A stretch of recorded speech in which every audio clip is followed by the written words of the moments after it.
Alright, welcome back, Brush Monkeys. We're finally getting around to putting some paint to plastic on this guy.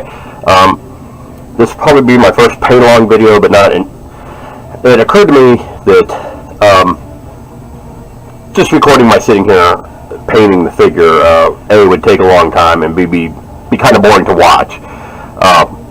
So what I'm going to do is I'm going to talk a little bit about my color selection and what colors I'm using for where, and then I'll cut, paint them, come back, do the whole, show the,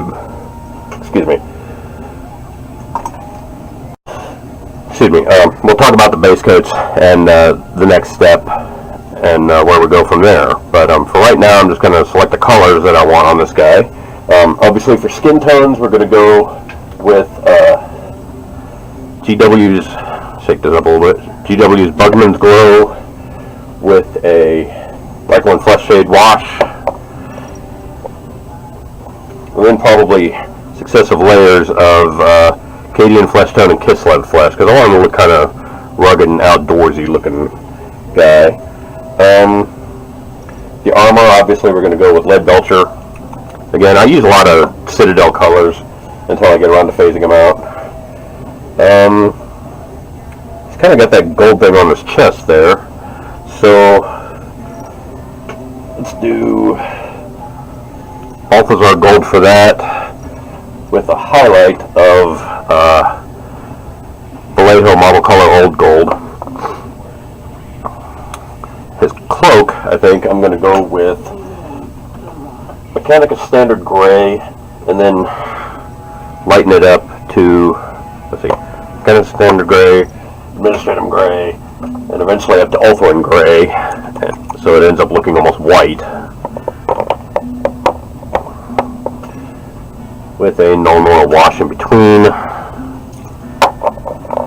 There we go. For the leather straps and pouches, Steel Legion Drab is always a good idea. Agrax Shade wash on that, obviously. We'll use the gold for the bronze on them too. That looks like about it. In addition to those, I'm going to use, I've got some, there was an old Citadel transfer set called Arcane Armorials, and the package looked like this. This is the original Arcane Armorials packaging, and as you can see from the looks of it, basically what it is transfer is meant to fit on these plastic Citadel shields. Now obviously this guy doesn't have a Citadel shield, but I still have a bunch of these left, and so I'm going to go through my little bits box of transfers here and find one that I think will fit nicely on that shield shape, and that'll make painting his shield just a little bit easier too. So I'm going to go ahead and cut away and do that, and then I'll come back when all the base coats are on the guy. Alright, welcome back. I still haven't gotten around to putting the base coats on this guy, but I want to take a moment. I want to show you this is the transfer that I'm going to put on the guy, and I've got a Griffin. I think it's going to fit pretty nicely on his shield right there. Red Griffin on a white shield. This is actually off the Bretonnian transfer sheet, an old Bretonnian transfer sheet, but I wanted to take a moment and show you how I do transfers. As you can see, I've got this little plastic dish. All this is a plastic palette from, I think, Michael's or Hobby Lobby or something like that. And I've taken a paper towel, folded it up, pushed it down to the bottom of it, and then I just pour a little water in on top of it until the paper towel is nice and wet. If there's some standing water in the bottom, that's great, that's perfect. And you just put the transfer in there, kind of push it down so it's covered, and just let it soak while I'm doing all the base coats. And that'll let it get good and wet, and then by the time my base coats are done, the transfer will be ready to go, and we'll be ready to move on. Alright? Cool. Alright, we're back, and as you can see, we've got base coats down on the knight here. And he looks a little weird because he just had the base coats done. He doesn't have any highlights or shadows done, except on the cloak. And the cloak spoke, I chose to do, because Mechanica Standard Gray was such a dark gray, see if I can get a little better view on that. Because Mechanica Standard Gray is such a dark gray, I chose to use that as the shadow and build up, layer in some lighter gray and then the Ulthuan gray to get that almost white color. And then the base, in case you're wondering why that's bright neon green, is because I grew up during Citadel's so-called Red Period, which, if you look at books like the Heavy Metal Painting Guide from way back in the day, this was 1988, I think. Yeah.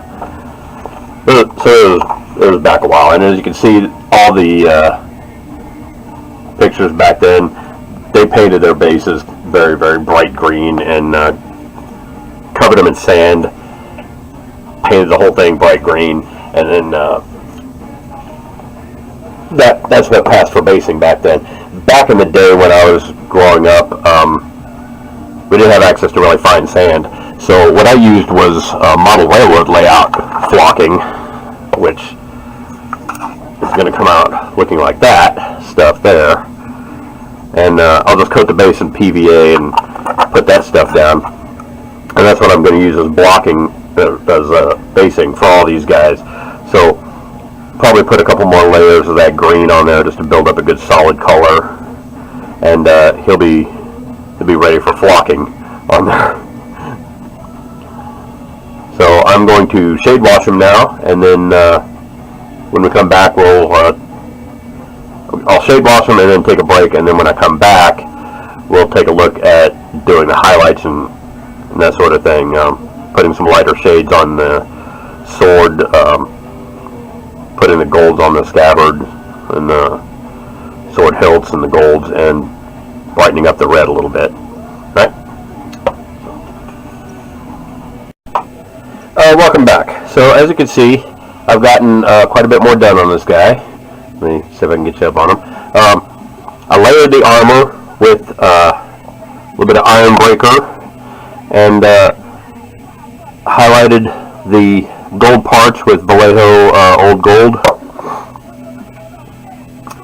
Layered his face, I did with Cadian Flesh Tone, and then highlights with Kislev Flesh, CW's Kislev Flesh there. And then, as you can see, I got the decal on there. The decal, there's lots of instructions online on how to do the decals. I will say, if you're doing decals, you want to get these two things right here, Microset and Microsol. The Microset is the setting solution, and you put that on first. You paint that onto the surface that you're going to put the decal on. Okay, and then you put the decal on there. And then you paint the Microsol on there, and what this does is it softens the decal so that it conforms to the shape of whatever it is you're putting the decal on. With shields, it's not such a huge deal because the shield is mostly this big flat open surface like this.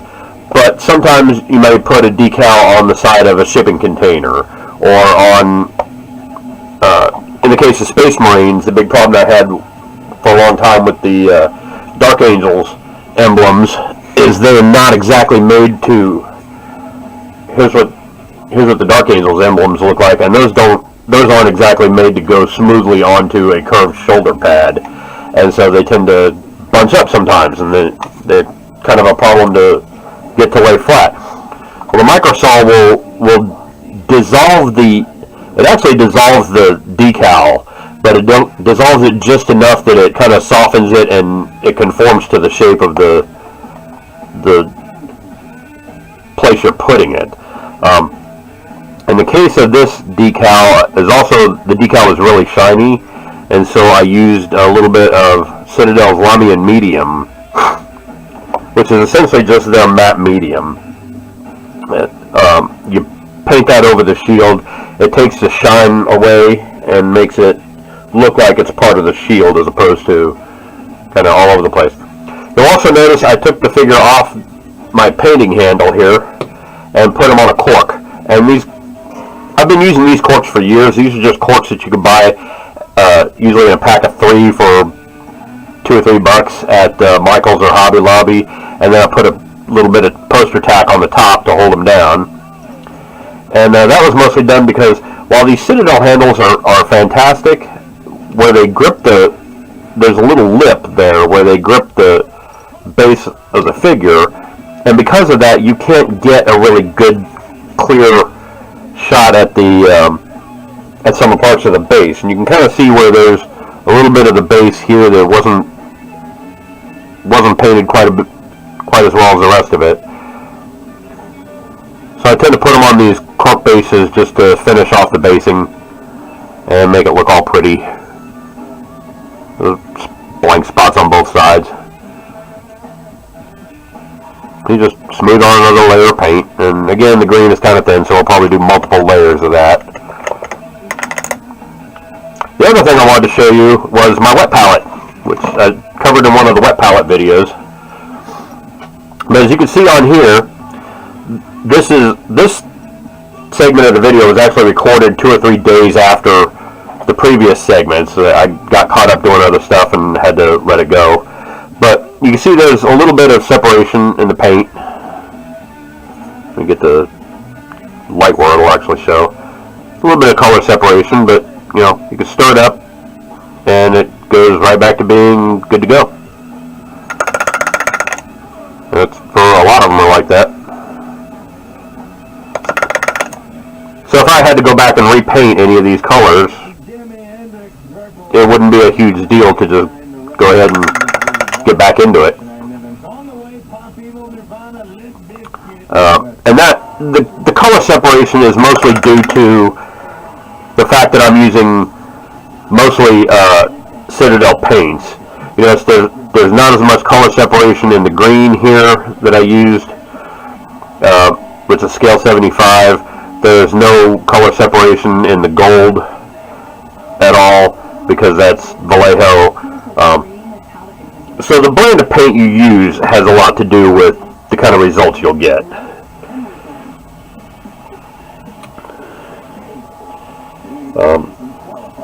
The scale 75 paint that I'm using is from their Fantasy and Games line, and I gotta say I'm a little bit disappointed in it because scale 75's normal paints, their scale color paints here, this is one of their paints off of the non-metallic metal paints, and normally you have to shake these things like they owe you money, just really, really hard. And when it comes out, let me get the wet palette under here. When it comes out, it's like really thick. You can see that's a pretty thick paint.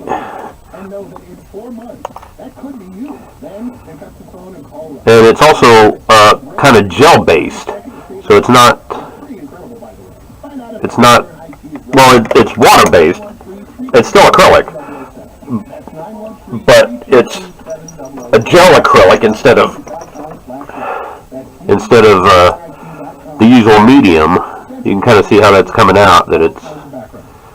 That's anthracite gray, and you can see how that's kind of looks like snot a little bit. But that's the medium that comes out, and it comes out. I actually put a lot more on the palette there than I would ever need for a project, just for illustration purposes. But you can see how thick that stuff is and how viscous it is, as opposed to the green here, which is like really, really thin stuff. For some reason, when they went to do the Fantasy and Games line of paints, they made them a lot thinner, like ridiculously thin, and so you have to use repeated coats of paint on these things to get any kind of decent color out of them. I mean, I've got a pretty solid looking color on this guy's base now, and he's coming up on like 5 or 6 layers of color on him, and I'm still having to repaint that spot that was missed because of the Citadel base. on both sides. Trying to get that to smooth out.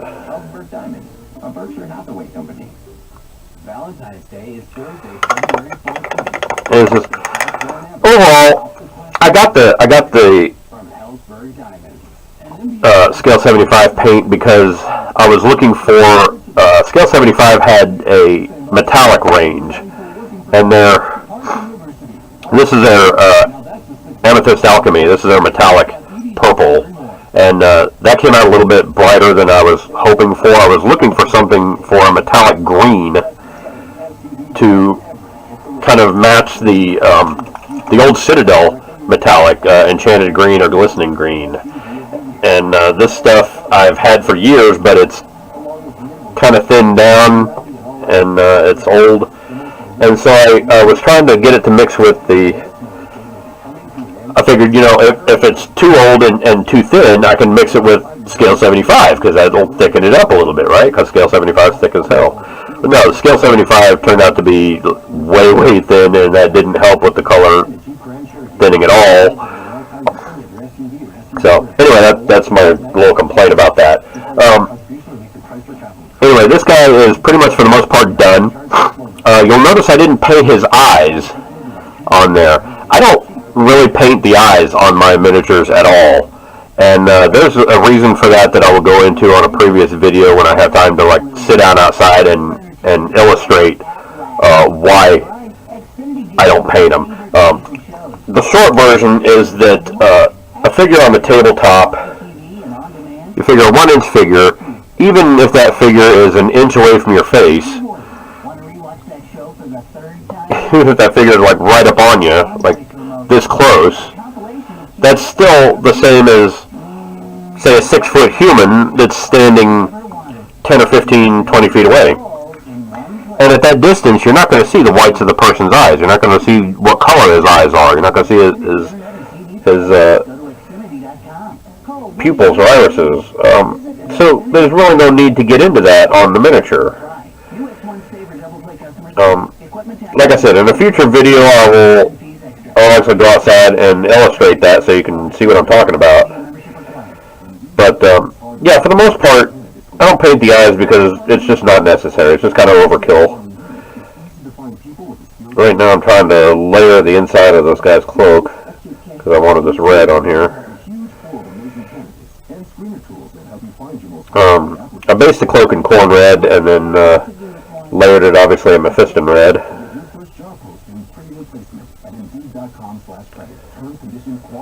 After shading it with Carroburg crimson. And then these little ropes up on his shoulders, I'm doing in red too.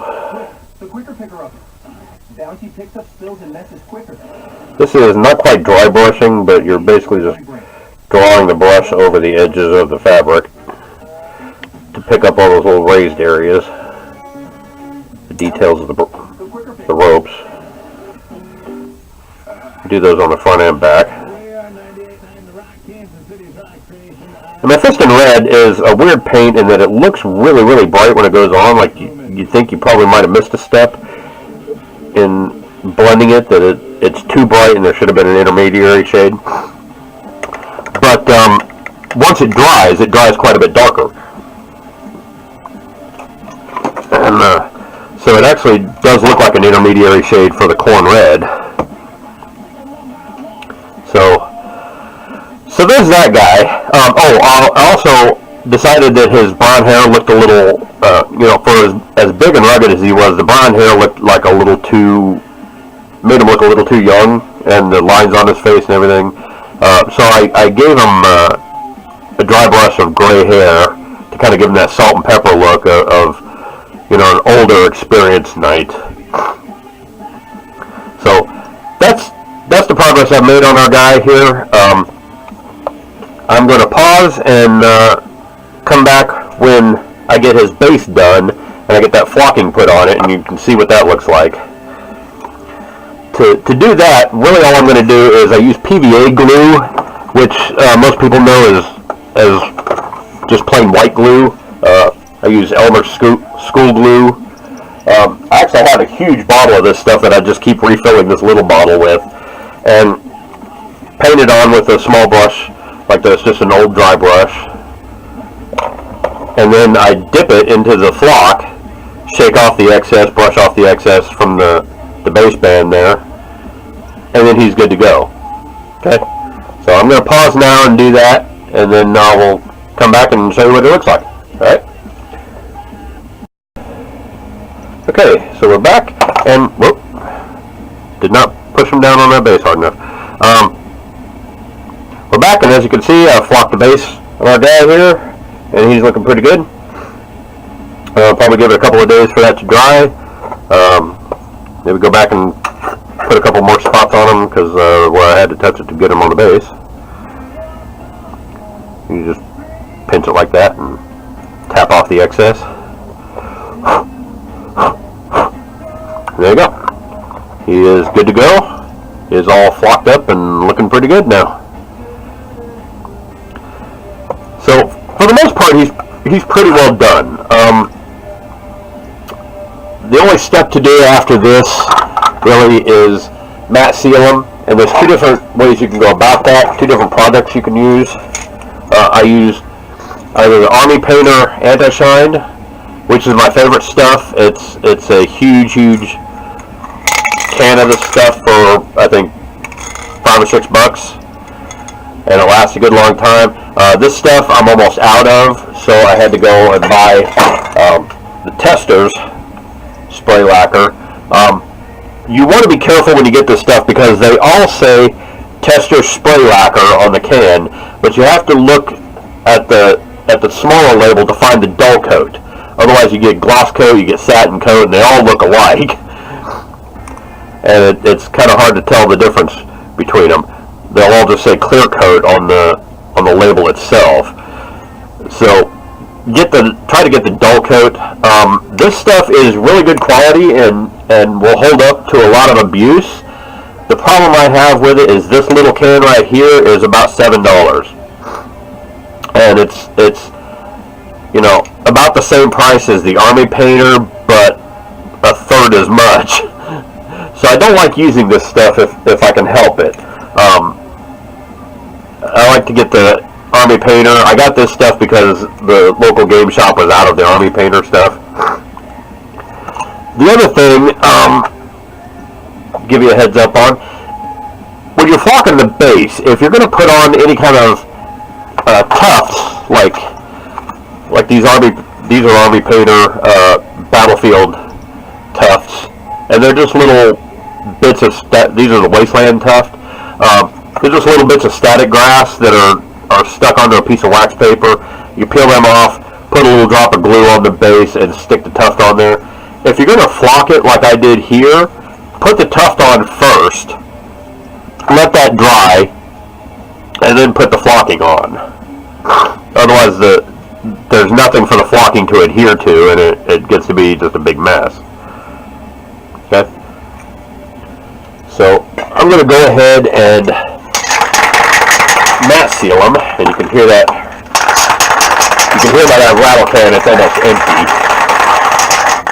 Hopefully I've got enough to at least finish this guy. And I'm doing this off camera, but really when I'm doing this, you want to kind of spray back and forth across the figure. You don't want to just stand there and hose it down like that, and turn the figure while you're doing it. So you're going to be doing this kind of motion with the can, and then turning the figure at the same time to make sure you get all of it.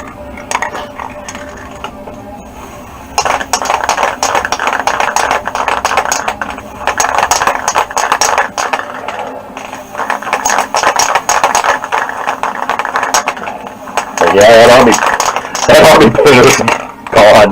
That Army Painter's done. It's out. But you can see now that I've got him painted up, or matte sealed up. He's going to be a little bit shiny for a little bit, but as the matte seal kicks in, all those shines will kind of dull down, and he'll look really good when he's done. And the other thing I like about the Army Painter is it doesn't take very long to dry. The Army Painter dries in like 30 seconds to a minute, to where you can touch the figure and move them around and that kind of thing. So definitely looking to get to some of that. But there you go. There's our Reaper Bones Knight or Paladin, whatever you want to call them, done. Next up, I think, let's see, I've got another Paladin, and I know this guy's, well, I guess this guy's a cleric because he's got the book and the hammer. So I'm going to do the cleric next. I think I'm going to do him. I've also got a wizard. I've got a female Paladin. Got a, I want to call it a hobbit, but that's not it. It's like a halfling rogue. Got an elf archer. And a dwarf ranger. So, I'll pick one of those guys at random and paint them up next. But for right now, this guy's done. I'm calling the video done. Thanks for joining me, and we'll see you next time. Bye. Hey everybody, Tom from Flying Monkey Studios here. Thanks for watching my videos. If you like what you saw, hit the like button. If you want to be notified when new videos come out, click subscribe. And in the meantime, if you want to support me in any way, check out my Patreon site, Facebook page, and Instagram page. And comment below on what you want to see on future videos. Thanks a lot. See you later.